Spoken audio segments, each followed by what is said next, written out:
Okay, in terms of context, there are four factors that can contribute to the effectiveness of the team. Uh, First is adequate resources. Second, leadership and structure. Third, and climate of trust. Fourth is performance of evaluation and reward. So we're gonna discuss a little bit of each of the factors. So basically, under team context, the factor that determine the successful of the team depend on these four factors. So adequate resources, it is important for the teams to have enough resources because normally team need to have normally rely on the resources outside the groups. So the scarcity of the resources can actually reduce the ability of the team to perform its job effectively.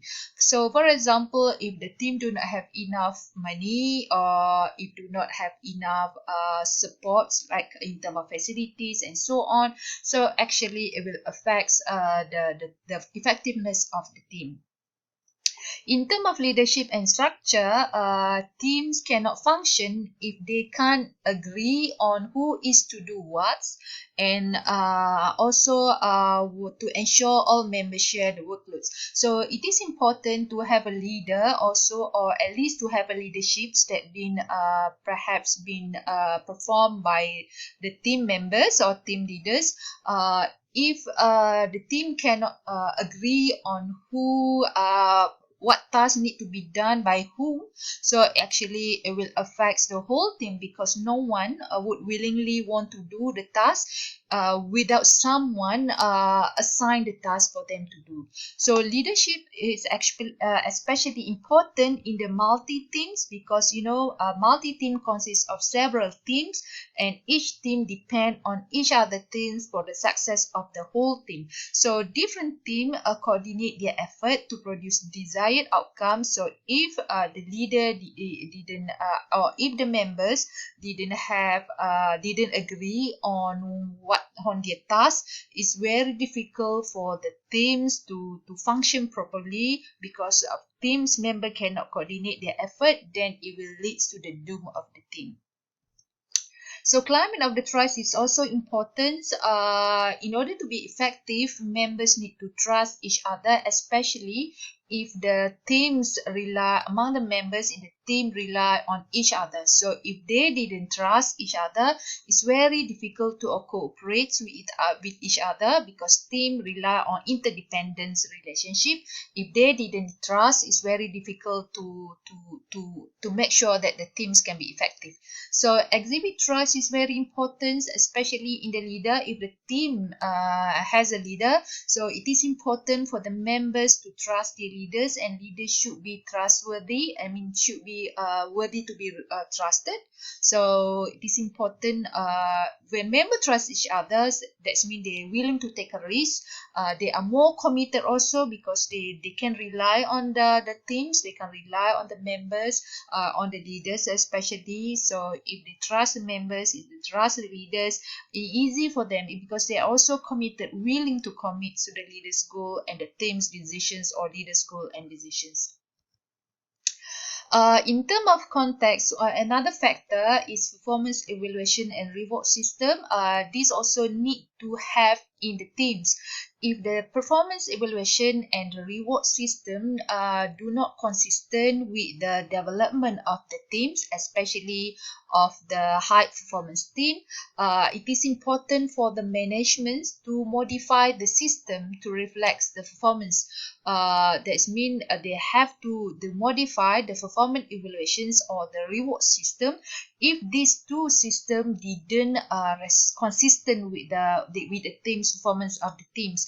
So they have to focus on recognizing individuals of members for their exceptional contributions and rewards the entire group. Instead of reward the members, they have to reward the entire group, but they have to recognize the members that contribute the outstanding performance. So they have to use hybrid system in terms of performance evaluation and reward system by recognizing the members who did exceptional contributions, but they have to reward the entire members for the positive outcome, because if they just rewards the members, that's mean the members will not cooperate with each other, because the company or the management of only reward the members, not the team. So other members will not cooperate.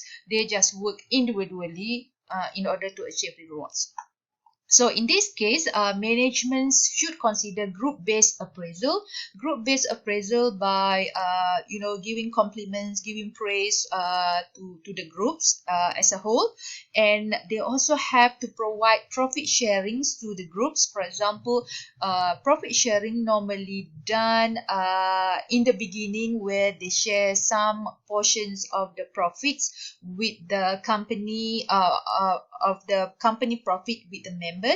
Gain sharing normally refer to if the company profited from their investments or from their operations, the profits can be shared with the other members, with the other employees. Or they can give small group incentive and other system modifications. Small group incentive, where they specifically give incentive to the effective groups. This actually can reinforce or can motivate teams to put effort and to increase their commitments to make sure the groups, or to make sure the teams become more effective. Another things in terms of compositions, a team composition also can contribute to the effectiveness of the team. So how should teams be staffed? In terms of staffing of the members in the teams, it is important to look at the abilities of the teams in terms of personality, in terms of allocating roles, in terms of diversity. So in the teams, among the members, it is important to have diversity in the members, and also in terms of organizational demography, in terms of cultural differences among the teams should become also from different in terms of culture backgrounds, and size of the team should be smaller and member preference. So these are I consider important composition of the teams that could contribute to the effectiveness of the team as a whole. So first, team compositions. When we talk about abilities, we talk about the members who have the competency in terms of knowledge, skill, abilities. That's important to perform the task effectively. So tasks, when we perform the task, when members perform the task, is entail considerable talks how to perform the task, such as solving a complex problem solving, such as involving tasks in the assembly line or high abilities teams. So basically what is meant by here is a task normally require thinking how to perform the task.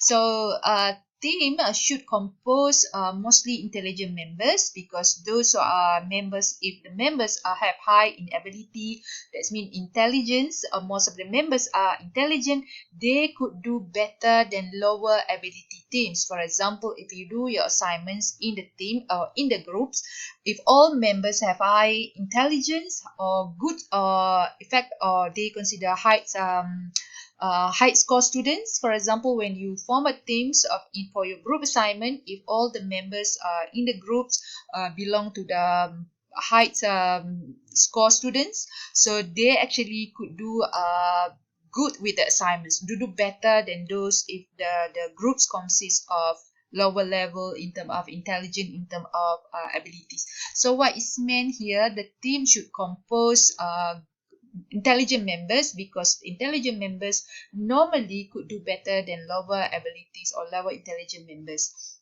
And workload also should be distributed evenly if they have basically the same intelligence level among the members. So easy for the teams to distribute the workloads evenly among the members. So the abilities of the team leaders are also matters very important to have the team leaders. That means the team leaders is not the supervisor. Instead, is the team is the leader coming from the team member itself be appointed as a leader. So they have basically in term of hierarchy they are the same, but they just been appointed to lead the team. So it is important to have smart team leader, because smart team leader could help the members who have low in intelligence, especially when the members with a low intelligence are struggling with the task. But however, if the teams choose less intelligent leaders, this actually can weaken the performance of the team. If let's say the whole members are all have high intelligence in level, but the leaders have low intelligence or less intelligent, this actually could neutralize the effect of the high ability teams. That means could reduce the performance of the teams that consist of the high intelligent members. So it is important to choose the leader with high intelligence level of intelligence. So in terms of personality also is very important, because according to the study, especially based on the Big Five personality model, there are some factor in Big Five personality. There are some personality traits that are important that could be relevant to the team effectiveness. According to the study, teams that rate high on means level of conscientiousness. Basically, under five factors, big five personality traits. There are five main factor under big five. One is conscientiousness and openness to experience. So this conscientiousness and openness to experience, if the members consist of this kind of personality traits, they are predicted to perform better, and at least to have minimum level of agreeableness among the members. So it is important for the teams to be effective. They need to have members with conscientiousness and openness to experience personality traits, or at least the minimum level of the team need to have agreeableness. Agreeableness is very important so that the members do not conflicting with each other, so do not have a problem with each other. So this is actually this trait actually important to make sure that the groups are in harmony with each other. So the team that have disagreeable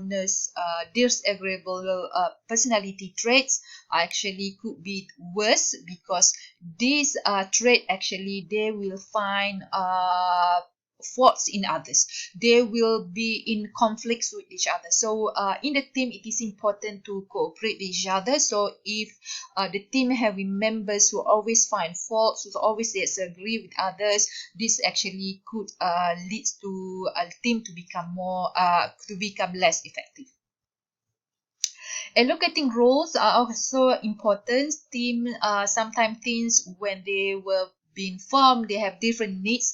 So it is important in the members of or in the team members to have to come from diversity, to come from different background, because different background give values to the teams, because teams now have different kind of competency. So important to fulfill or to fill up the roles that's the teams aim to achieve.